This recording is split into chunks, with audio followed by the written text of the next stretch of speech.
Alright then, we are back, and I think that will conclude the session for tonight. Just due to the fact I think we're teetering on a little over 4 hours. So I'm going to have to go ahead and wrap it up, guys, but we will do positives and negatives. Let's see. This time around I'm going to go in reverse order. I'll start with Dominique. So, positives? Yes. Yeah, it's just getting even better. One reason I think it's getting so much better is, it's just opened up a lot more. I mean, it was necessary to have, I thought, to have like that Elysium heavy introduction, or at least it worked. It's not necessary, but and now, I mean, we got the mix of the action, investigation, and the social arena. That it's really dynamic, and there's really something for all of us to do, you know. But it's cool because it seems like all the characters are thriving in all of those different areas. And the NPCs are great. The Pandora was pretty awesome. Awesome in an annoying, cute way. But there's just a lot of great stuff. It just makes you want to tie her down and duct tape her mouth shut and do terrible things so she cries. Yes. In a macabre way. I think also I was surprised about in some ways the introduction of, I'm not surprised about the werewolf introduction, but it was a pleasant turn of events, I thought. All I'll say is there's a reason for that, and it is not as obvious as you guys are thinking. Right, and don't tell me. I mean, I just like the way I like how where the story's going, and also the uncertainty too. So that's always interesting. All right. I think that's it. Okay, Russell. Kind of like what Dominic said. I like how this session was kind of almost a breakaway from the first session, which was the first session was this kind of very heavy social dance around, whereas this one was a lot more movement heavy and action heavy. Not only just in action scenes, but in change of location, pace of information, all that kind of stuff. It was a lot more active, which I say that's better, but it's certainly different from the first session. There was a lot more NPCs. I kind of figured that we would just run into the same NPCs again, but we had just as many unique NPCs this time than we had last time, which is interesting because that's a high number to beat. Oh, believe me, I'm full of NPCs. I can pull them out of my ass, so to speak. That's probably his favorite part. Yeah, actually, the NPCs are my favorite part. Because I get to interact with you guys in fun and unique ways, and then all of a sudden I'll be like, okay, I'm done with this NPC. Time to kill him off. Cast aside! But no, not necessarily. Any NPC that I introduce to you guys, they're always essentially there in the world. So, you can always go back to them anytime you feel maybe you need to for whatever reason. Good, because I'm going to murder that cab driver. And we're going to tie up Pandora and lock her in a basement. Perhaps with the cab driver. No, I think Pandora's going to end up in a few lovely experiments. Anywho, go ahead, Russell. I think that's all I have for solid goods that I can really specify. All right. Just a general, yay, fun kind of thing. Wiggle my 2 thumbs up.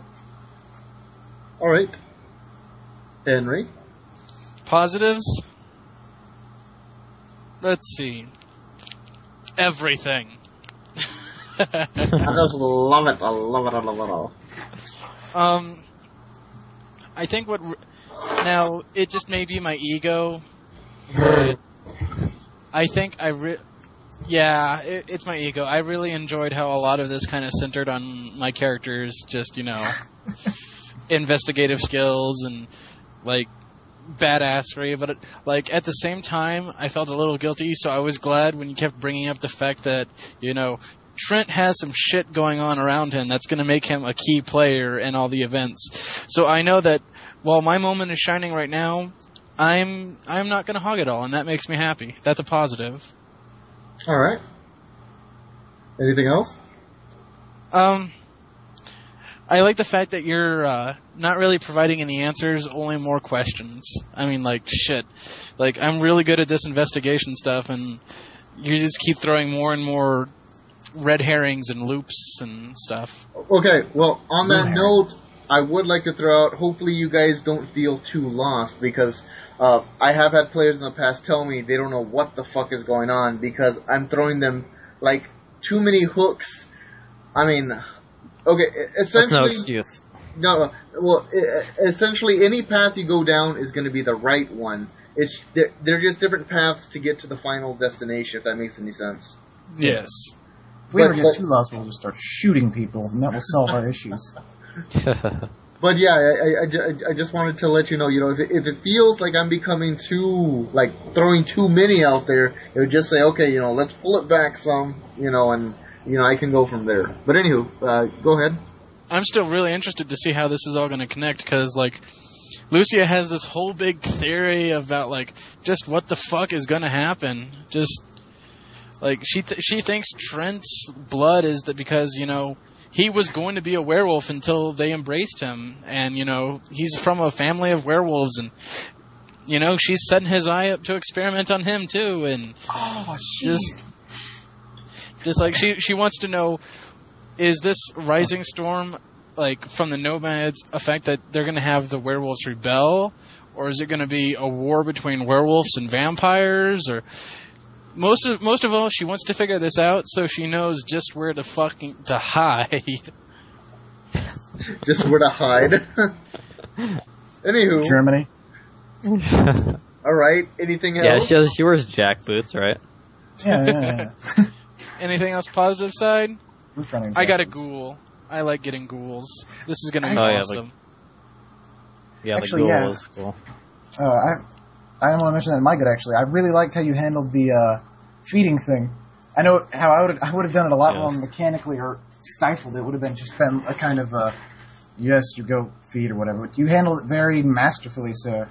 Well, thank you. Yeah, I think that was pretty important too, because that's such a key trope or aspect of the vampire game. Indeed. I think it could probably be easily skipped over, Yeah, well, you see, the thing is, I mean, I've played in a lot of vampire games, as you guys may or may not know, and, I played in a lot of good stories with a lot of good GMs, but where people just like, okay, you go out, you find random bitch, you feed. And that kind of cheapens the feel of vampire, in my opinion. I mean, every time you feed, you have to understand, there's going to be a chance for your humanity to drop. Depending on if you give in to the beast, if you don't, if you accidentally kill while feeding, so forth, so forth. I mean, right. In my opinion, that is a very key aspect to the setting of the game. Yeah. Just like traditions are for Mage. That was a dig. Anywho. I think that's all the positives. Okay, on to the negatives. Once again, starting with Dominic. Now we're going to scar your soul. Yeah. It's okay, I'll just edit out after this point. Good night, everybody. You'll edit our voices together so it says, it was awesome. All three of us. Yeah, I guess leading from Henry's talking about how the story has these interesting hooks involving Trent and Lucia.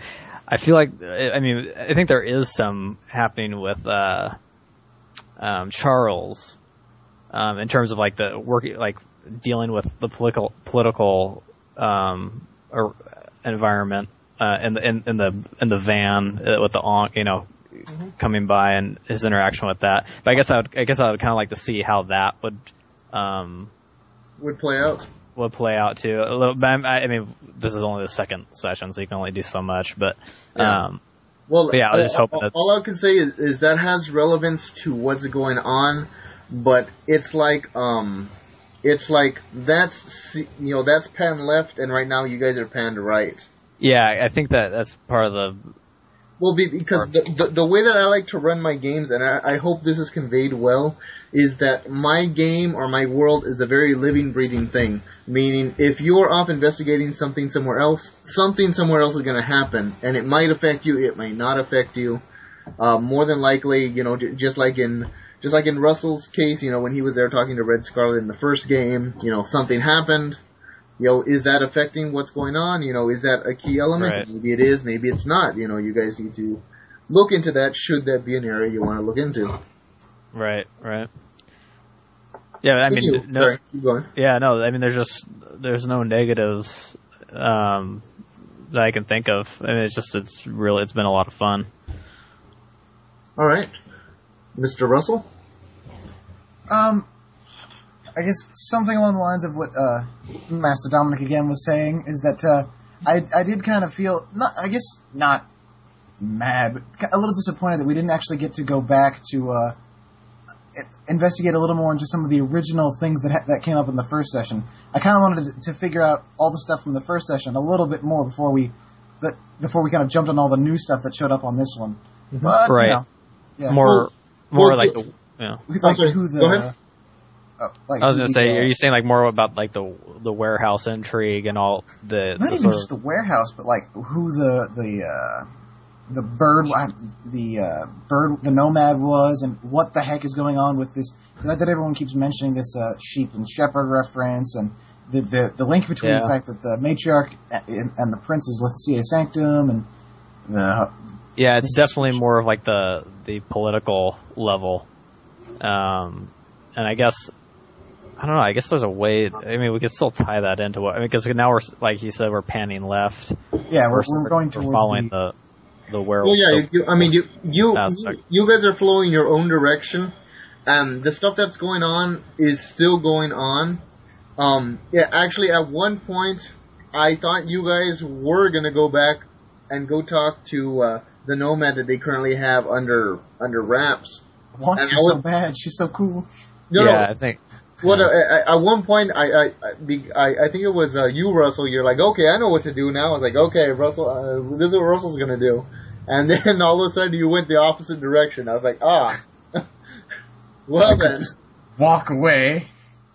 Well, because I don't want you guys to feel like I'm railroading you. I want you guys to feel like every choice that you're making is your own, and there's gonna be reactions accordingly to it. I don't feel safe alone anymore, so I'm not gonna leave.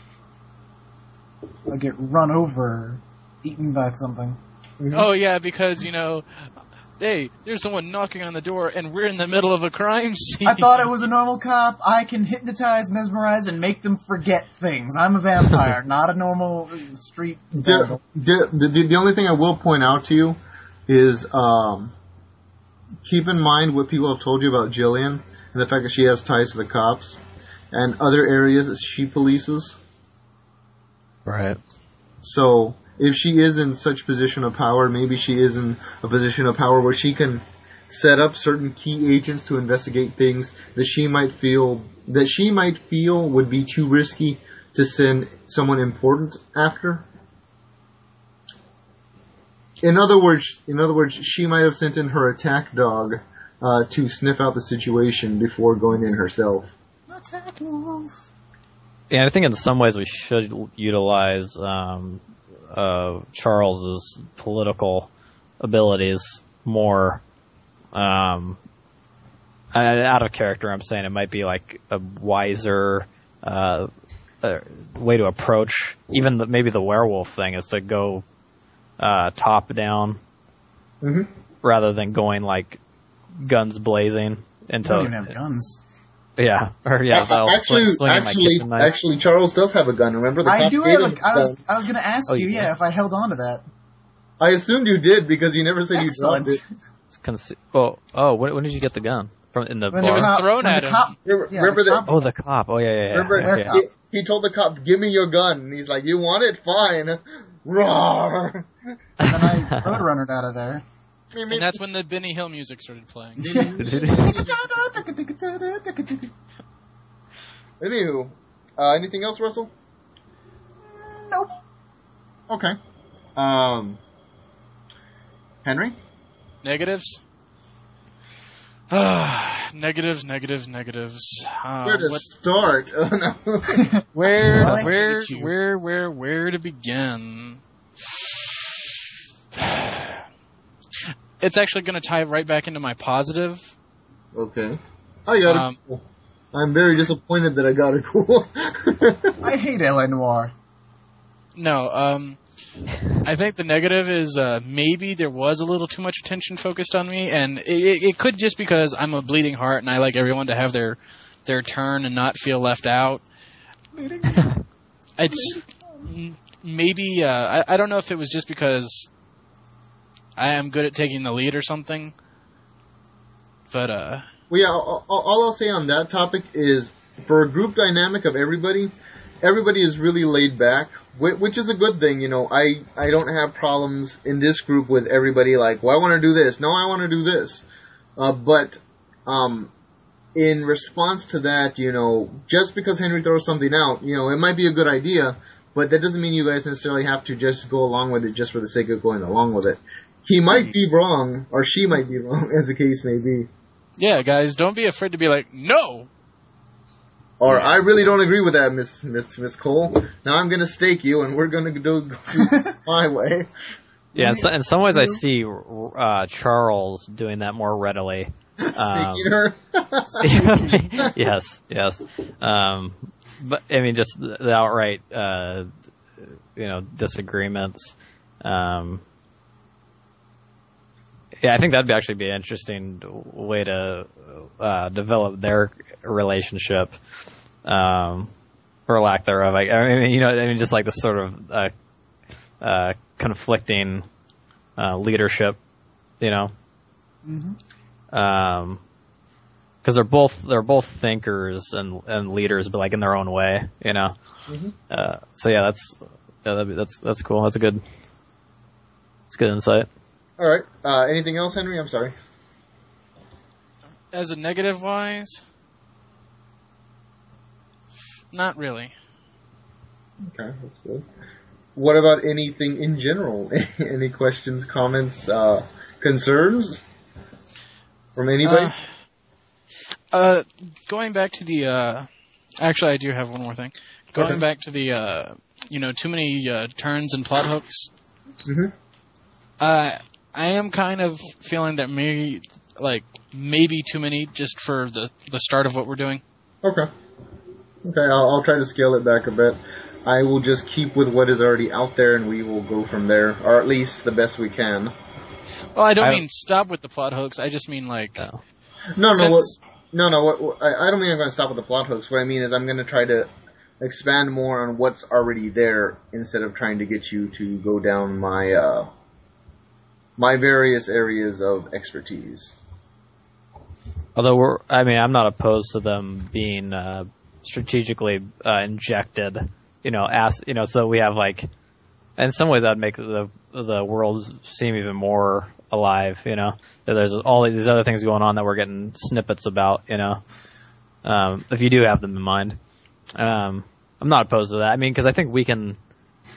Once we agree on going down one path, I think, I don't think that's going to confuse us necessarily.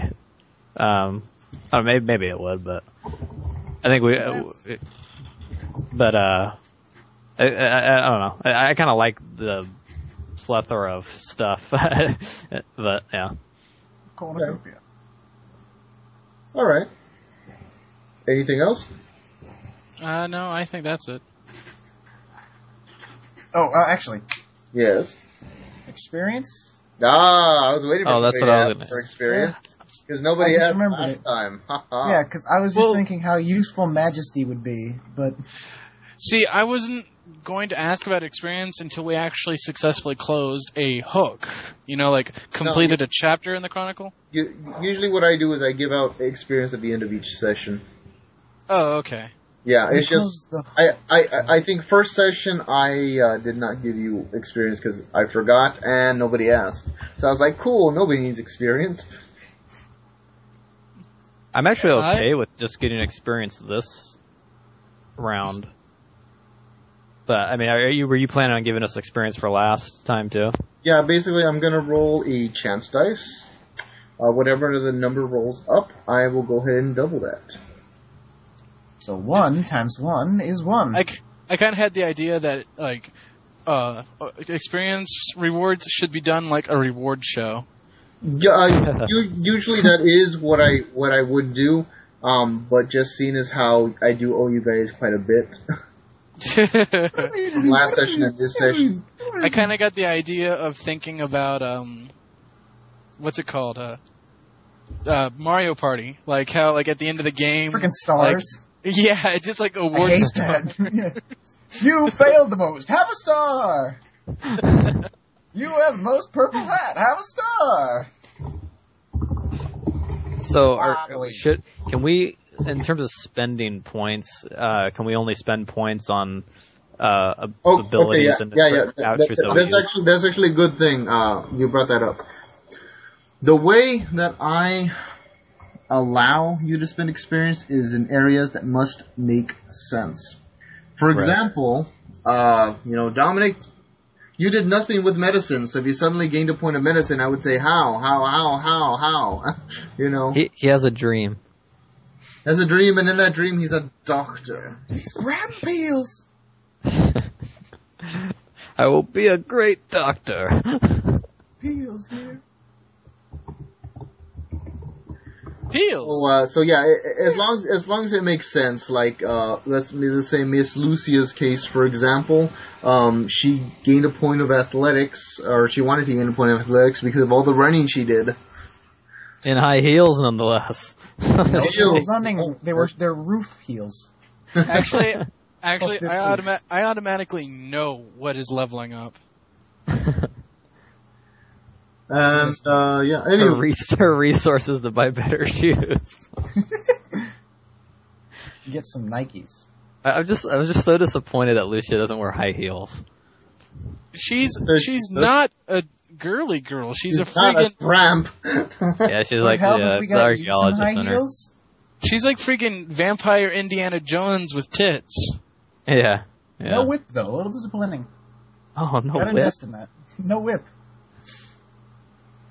Well, no one's been in her private chambers, so they're. Oh, bro, Pyre 5. Okay. I love that guy. But Trent will find out. That is quite a bit. Okay. But what's fair is fair. I have rolled for experience, as you guys may or may not see. 3. I actually rolled an 8, and I had already told you, I am going to double that. Oh So my. 16 experience. Hell yeah. But after this session, Each of us? we will be going to another way of administering experience. Like I said, I had already decided to do this, so I did, and I can't retract it. Because it makes me look like the hippopotamus. I mean, the So 16 experience, and we'll go ahead and spend off Mike. So we each get 16 experience? Yes. Sweet. Guess what? I have 21 experience because of the morality drop. Now then. Oh yeah, that's right. You're a heartless bastard. Thanks for listening, and we hope it was pleasurable. See you next time.